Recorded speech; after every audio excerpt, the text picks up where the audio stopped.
한국의 윤석열 대통령이 북한 인권보고서 출간을 알리면서 북한의 처참한 인권 유린 실상을 국제사회에 밝혀야 한다고 강조했습니다. 또 북한이 핵 개발을 하는 동안에는 단돈 1원도 줄 수 없다며 북한의 퍼주기를 중단할 것이라고 말했습니다. 조상진 기자가 보도합니다. 한국의 윤석열 대통령은 28일 용산 대통령실에서 주재한 국무회의 모두 발언을 통해 정부의 북한 인권보고서 첫 공개 발간 소식을 전했습니다.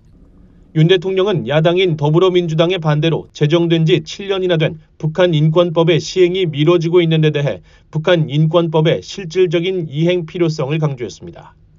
정부는 이번에 북한 인권보고서를 처음으로 출간 공개합니다. 북한 인권법이 제정된 지 7년이 경과됐지만 아직도 북한 인권재단이 출범하지 못하고 있고 지금에서야 북한 인권보고서가 출간되는 것입니다. 이제라도 북한 인권법이 실질적으로 이행되어야 할 것입니다. 윤 대통령은 또 북한 인권 실상이 국제사회에 널리 공개되길 기대한다며 이번 보고서 공개를 계기로 북한 인권 실상을 국내외에 널리 알려야 한다고 강조했습니다.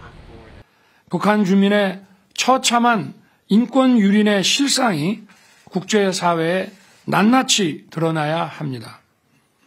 내일부터 시작되는 민주주의 정상회의와 현재 진행 중인 UN 인권이사회를 계기로 북한 인권 실상이 국제사회에 널리 공개되기를 기대합니다. 통일부뿐만 아니라 교육부 등을 포함한 정부 각 부처는 이번 보고서 발간을 계기로 북한 인권 실상을 국내외에 널리 알리고 가르쳐야 합니다.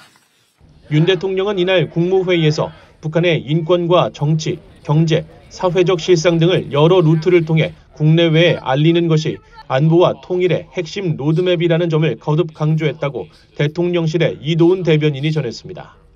특히 북한이 핵 개발을 추진하는 상황에서는 북한에 단 한 푼도 지원할 수 없다는 점을 분명히 밝혔습니다.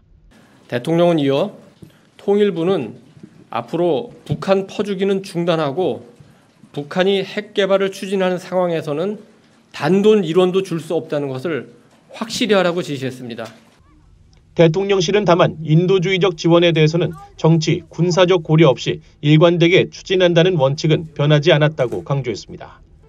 윤 대통령은 또 지난 24일 국립대전현충원에서 열린 서해 수호의 날 기념식에 참석한 유가족들의 입장을 전하면서 일본에는 사과를 요구하는 사람들이 자식들을 죽게 만든 북한에 대해서는 사과를 요구하지 않는다고 말했다며 이런 시각을 보편적으로 확산해야 한다고 강조했다고 대통령실은 전했습니다.